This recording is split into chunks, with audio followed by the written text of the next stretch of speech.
प्रिय स्वर्गीय सुशांत, आज मैं बहुत ही दुखी मन से और व्यथित हृदय से आपको एक खत लिख रहा हूँ। और मैं आपके सभी फैंस को, आपके चाहने वालों को रिप्रेजेंट करता हुआ लिख रहा हूँ। लोग कहते हैं कि इस पार के खत उस पार कभी नहीं पहुंचते। दुनिया में कोई ऐसी कोरियर कंपनी नहीं है जो इस दुनिया के खतों को उस दुनिया में डिलीवर कर सके। लेकिन मुझे अपनी और आपके फैंस की मोहब्बत की शिद्दत पर यकीन है और मेरा ऐसा दृढ़ विश्वास है कि आप जहाँ कहीं भी हों, हमारी आवाज़ आप तक ज़रूर पहुँचेगी। 14 जून से दुनिया के सारे न्यूज़ चैनल ये बता रहे हैं कि आपने अपने ही घर में पंखे से खुद को लटकाकर अपनी जान ले ली है। और ये सभी चैनल्स इसके कारण भी बता रहे हैं।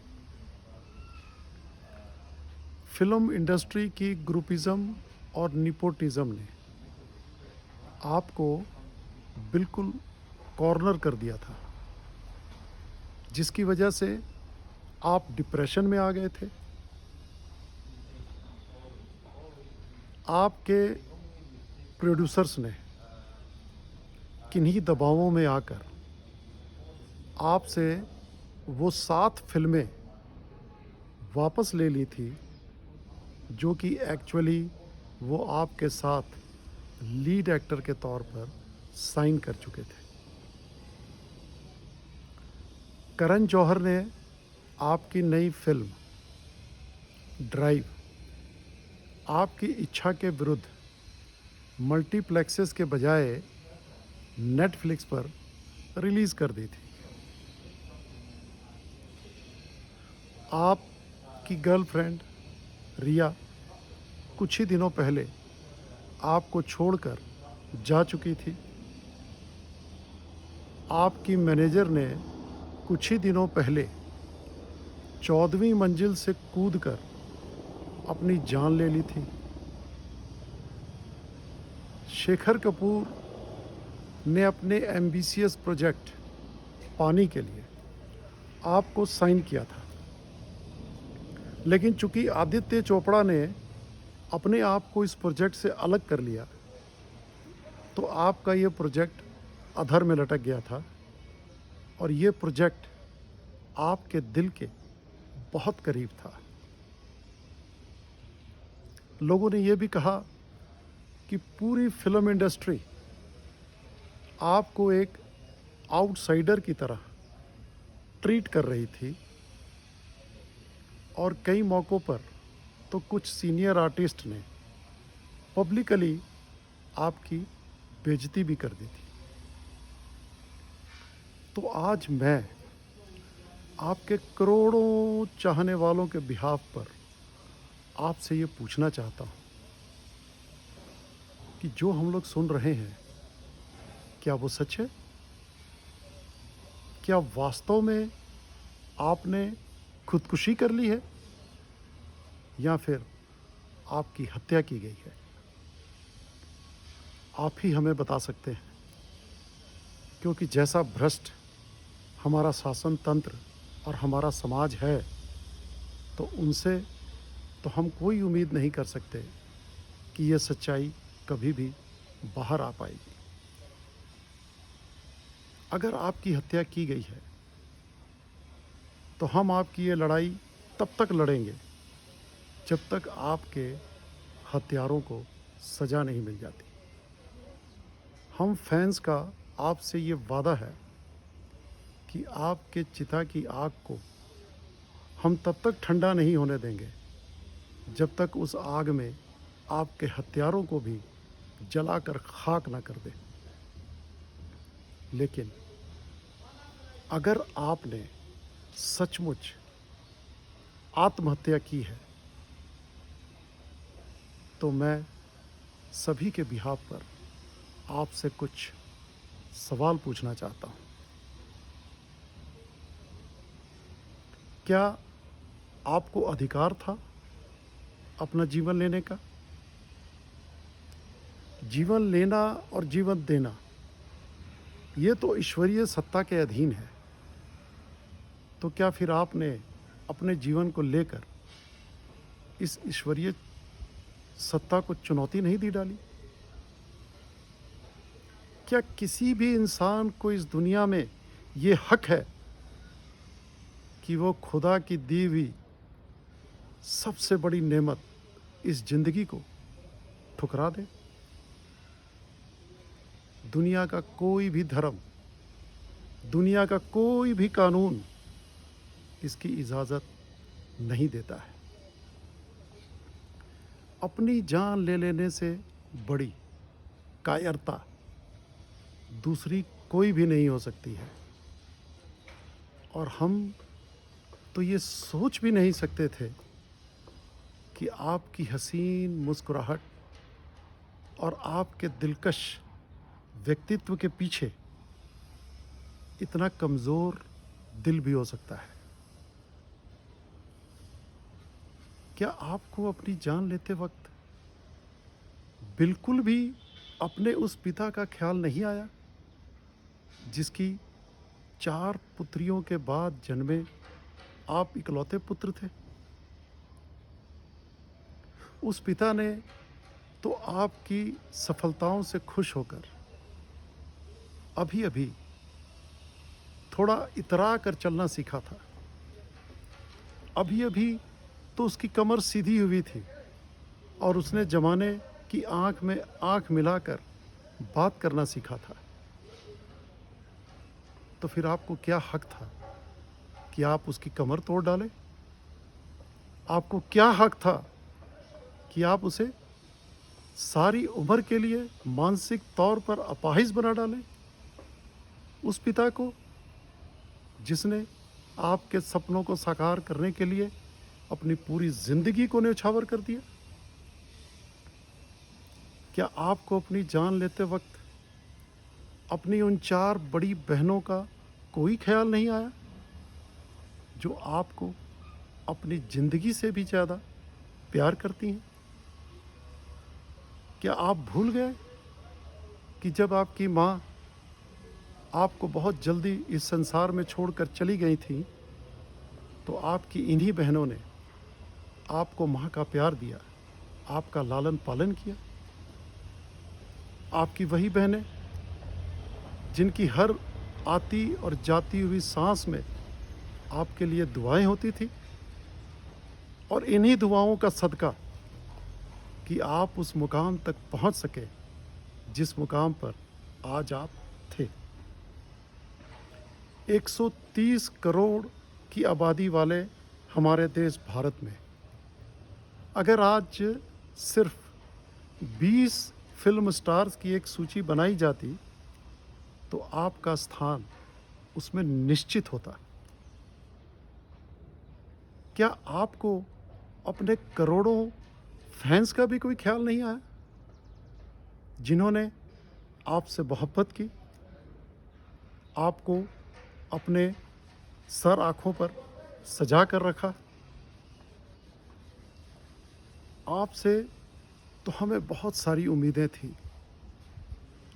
एक लंबे अरसे के बाद इस फिल्म इंडस्ट्री में एक पढ़ा लिखा, ज़हीन और अच्छे संस्कारों वाला कलाकार आया था। आपके करियर की कली तो अभी थोड़ा सा महकी थी और अभी तो इसे फूल बनकर बरसों तक हमारे जीवन को महकाना था।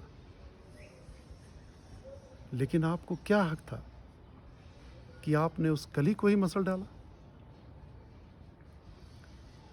जिंदगी तो एक सतत संघर्ष का नाम है। फिर ये जिंदगी चाहे आपकी हो या किसी की भी हो, और फिर आपसे बेहतर ये कौन जान सकता था, क्योंकि आप ही तो थे जिन्होंने महेंद्र सिंह धोनी के संघर्ष की कहानी को पर्दे पर जीवंत किया था। क्या आप ही नहीं थे वो जिन्होंने छिछोरे में एक ऐसे पिता का किरदार निभाया था जो अपने बेटे को आत्महत्या से रोकता है और उसे भरपूर जीवन के लिए प्रेरित करता है? क्या आप ये सोच नहीं सकते थे कि वे 7 फिल्में जिनसे आपको निकाला गया, वास्तव में वे फिल्में आपको डिजर्व ही नहीं करती थी? हमने सुना कि आप एक बायोपिक स्टोरीज ऑफ इंडिया में चाणक्य, रविंद्रनाथ ठाकुर और अब्दुल कलाम जैसे व्यक्तित्वों को जीवंत करने वाले थे। तो क्या अब आप स्वर्ग में उनसे आंख मिला पाएंगे? आखिर क्या हो गया था आपको? क्या आपका गम सदी के उस महान नायक से भी बड़ा था? एक ऐसा सुपरस्टार जिसे दुनिया वन मैन इंडस्ट्री कहती थी, जिसके बारे में कहा जाता था कि 1 से लेकर 10 नंबर तक सिर्फ वही है और बाकी उसके बाद आते हैं, जिसके चरणों में ये सारी फिल्म इंडस्ट्री नतमस्तक रहती थी। लेकिन ऐसे स्टार्स पर भी एक ऐसा बुरा वक्त आया था कि इस इंडस्ट्री ने उसे अपने पांव की धूल बनाकर रख दिया। उसके ऊपर करोड़ों करोड़ के कर्ज थे, उम्र भी 57 साल की थी। कोई भी इंसान उन्हें अपनी फिल्म में साइन नहीं करना चाहता था, लेकिन उस इंसान ने आत्महत्या करने की नहीं सोची, बल्कि एक ट्रू हीरो की तरह सभी मुसीबतों का डट कर सामना किया। और नतीजा क्या हुआ? कुछ ही दिनों में वक्त फिर पलटा और उसे शहंशाह बनने से कोई भी रोक नहीं सका। ना कोई ग्रुपिज्म और ना ही कोई नेपोटिज्म। और आज 78 साल की उम्र में भी वह इस फिल्म इंडस्ट्री का बेताज बादशाह है और एक ऐसा कलाकार है जिसकी झोली में जाकर अवार्ड्स भी गर्व महसूस करते हैं। तो क्या आपको ये कभी ख्याल नहीं आया कि आप भी अमिताभ बच्चन के नक्शे कदमों पर चलकर एक नया इतिहास रच सकते थे? ये दुनिया तो हजारों हजारों सालों से इम्परफेक्ट है और इम्परफेक्ट ही रहेगी, क्योंकि अगर आप और हम अपने अंदर झांक कर देखें तो हम सभी इम्परफेक्ट हैं। तो हम ही से तो बनेगी ये दुनिया। इसलिए इस ग्रुपिज्म, निपोटिज्म, फियर्स कंपटीशन और कोल्ड ब्लडेड एटीट्यूड्स के बीच ही हर किसी को अपना सर्वाइवल और आगे बढ़ने के रास्ते तलाश करने पड़ते हैं। लेकिन आप शायद जल्दी टूट गए, क्योंकि आपको सफलता कुछ ज़्यादा ही सहजता से मिल गई थी। आपके अगर पिछले 6 महीनों के ट्वीट्स को देखें तो ऐसा लगता है कि आपके ऊपर निगेटिविटी पूरी तरह हावी हो चुकी थी। आपने ये समझना शुरू कर दिया था कि दुनिया की सारी प्रॉब्लम्स, सारी मुसीबतें सिर्फ आप ही के लिए आ रही हैं। आपने ईश्वर से ये पूछना शुरू कर दिया था, व्हाई मी? लेकिन आज हम आपसे ये पूछना चाहते हैं कि जब सिर्फ 22 साल की उम्र में आपको टीवी में ब्रेक मिल गया था, और जब सिर्फ 23 साल की उम्र में हिंदुस्तान के हर घर में आप पहुंच चुके थे पवित्र रिश्ता बनाने के लिए, तो क्या आपने ईश्वर से पूछा था, व्हाई मी? जब आपको पहली ही फिल्म से स्टारडम मिल गया, तो क्या आपने ईश्वर से पूछा था, व्हाई मी? आप तो एक स्टार थे, दुनिया आपकी तरफ देखती थी, आपको फॉलो करती थी, लेकिन आपने क्या एग्जाम्पल दिया उन्हें? जब तक ज़िंदगी में खुशियाँ रहें, बहारें रहें, तो ज़िंदगी को खूब जी भर के जियो, एंजॉय करो, ऐश करो। और अगर कुछ तकलीफ़ें, कुछ मुसीबतें आ जाएं, तो फिर सुसाइड कर लो। आजमाइशें तो ज़िंदगी का हिस्सा हैं, और इन्हीं आजमाइशों से गुज़र कर हर इंसान सोने की तरह निखरता है। निगेटिविटी और एस्केपिज़्म की कोई भी स्थान हमारी ज़िंदगी में नहीं है। असली मर्द वो होता है जो विपरीत परिस्थितियों के सांड को उसके सींगों से पकड़ दे और उससे भिड़ जाए। आप भी एक बार भिड़ के तो देखते, सारे आपके फैंस आपके साथ खड़े होते, आपका ईश्वर भी आपके साथ होता, और फिर हम देखते कि क्या आपको कोई हरा पाता। हमने तो आपको अपनी आंखों में, अपनी पलकों पे बिठा के रखा था, लेकिन आप तो एक बेवफा आंसू की तरह, जरा सी गम की घटाएं आई तो बह निकले। कोरोना की इस महामारी के युग में लाखों लाखों लोग हैं जिन्होंने अपने परिवार के सदस्यों को खो दिया है। अपने परिवारजनों की अर्थी को कंधा भी नहीं दे पाए हैं, उनका संस्कार भी नहीं कर पाए हैं। बहुत से लोग दुनिया में ऐसे हैं आज जो अपनी जॉब्स गंवा बैठे हैं। लाखों लाखों लोग अपना बिजनेस डुबा बैठे हैं, सड़क पर आ गए हैं, लेकिन जीने का हौसला किसी ने भी छोड़ा नहीं है। संघर्ष जारी है, और यही संघर्ष जो है वही जीवन है। आपके दुख, आपकी तकलीफ़ें क्या इन लोगों से भी ज़्यादा थी? नहीं। आपको हौसलों के साथ उन सभी चीज़ों का सामना करना चाहिए था। हमने सुना कि आपकी चचेरी भाभी आपके गम में दम तोड़ बैठी हैं, और बहुत सारे ऐसे आपके फैंस भी हैं जिन्होंने आपके गम में अपनी जानें ले ली हैं। कौन जिम्मेवार है इनका?